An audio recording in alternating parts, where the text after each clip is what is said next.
At 2 a.m. on July 17, 1918, Nicholas II was awakened by guards inside a heavily guarded house in Yekaterinburg. They told him to wake his family, gather their belongings, move downstairs. The explanation sounded perfectly reasonable. Anti-Bolshevik forces were approaching the city, and the basement would supposedly be safer if fighting broke out. Nicholas agreed. His wife agreed. Their children followed. Less than an hour later, every member of the family would be dead. Most people know how this story ends. What is far less discussed is the question that makes it so unsettling. Why did Nicholas obey? Why did a man who had once ruled 1/6 of the Earth's land surface calmly walk into the room where he would be executed? The answer has very little to do with politics, and almost everything to do with human psychology, because the Romanovs did not simply lose power, they misunderstood how power works. For more than 3 centuries, the Romanov dynasty ruled Russia. Power surrounded them from birth. Palaces, servants, military parades, religious ceremonies, layers of officials and advisors. Every institution reinforced the same message.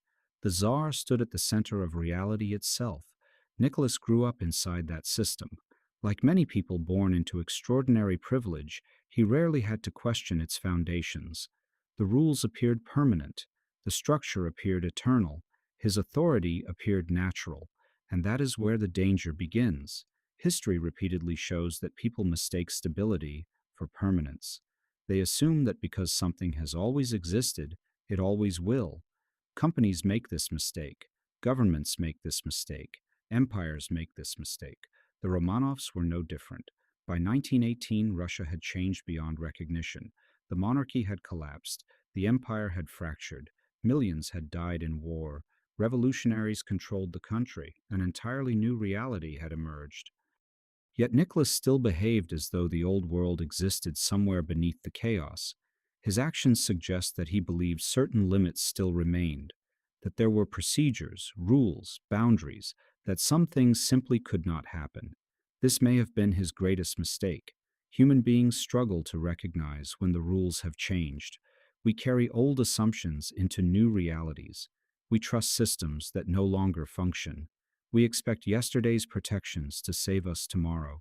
And sometimes reality punishes that mistake with extraordinary cruelty. The basement of the Ipatiev house became the perfect symbol of this collision. For centuries, Romanov power had been displayed through symbols: crowns, thrones, uniforms, titles, distance, ceremony. In the basement, all of it disappeared. There was no throne, no palace, no royal court, no loyal army, no empire. Only one frightened family, a few wooden chairs, and a group of armed men waiting in the dark. The room smelled of damp plaster and gun oil. A single bare bulb hung from the ceiling. For 3 centuries, Russian emperors had shaped the fate of millions. Now the fate of the last emperor depended entirely on the decision of 12 anonymous men standing a few feet away. The contrast was devastating. For perhaps the first time in centuries, the Romanovs stood in a room stripped of every symbol that had once protected them. And it exposed a truth that many leaders never want to confront. Power often exists only because people collectively agree that it exists. The moment that agreement disappears, power can vanish with astonishing speed. Moments later, Yakov Yurovsky entered the room with armed guards. He represented a completely different worldview. To Nicholas, legitimacy came from history, tradition, and divine authority. To Yurovsky, legitimacy came from revolutionary victory. The two men were operating inside entirely different realities. One believed the old rules still mattered. The other believed the old rules deserved destruction. When Yurovsky announced that the family would be executed, Nicholas reportedly responded with confusion.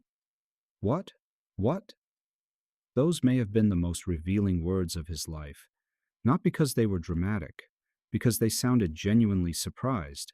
Even at that final moment, he appeared unable to fully process what was happening.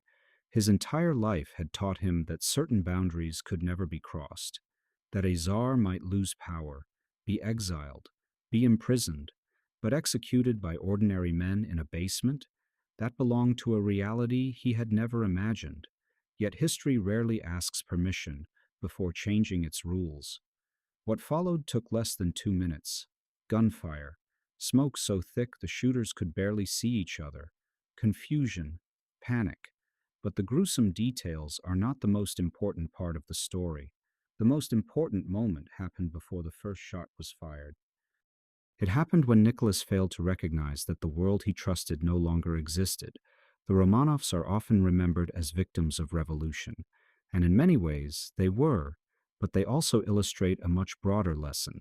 People rarely collapse because they lose power. They collapse because they continue behaving as though they still have it. The Romanovs lost their empire long before they entered the basement.